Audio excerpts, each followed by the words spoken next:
Pemirsa, pada triwulan pertama tahun 2026, ini pertumbuhan ekonomi Kota Palembang terus melaju secara positif ke angka 5,91%.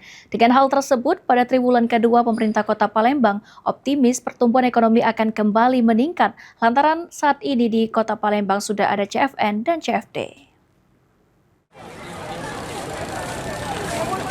Asisten 2 Setda Kota Palembang Isnaini Madani menerangkan jika berdasarkan data BPS, pertumbuhan ekonomi Palembang di angka 5,91% pada triwulan pertama tahun 2026 atau naik dari sebelumnya di angka 5,14%. Adapun sektor penyumbang tertinggi dalam pertumbuhan ekonomi Kota Palembang yakni sektor akomodasi dan makan minum, sektor jasa pendidikan, real estate, informasi dan komunikasi.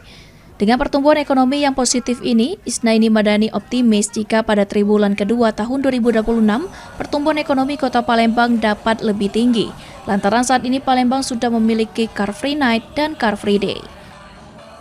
Nah, triwulan kedua kita yakin bisa naik lagi, karena pada saat triwulan pertama kan Car Free Day, Car Free Night kan belum eksis kemarin. Nah, dengan adanya Car Free Day, Car Free Night ini kan di triwulan kedua ya, bulan April, Mei, Juni ini, itu kita harapkan bisa signifikan mendongkrak pertumbuhan laju ekonomi Kota Palembang. Sandi Pratama, PAL TV.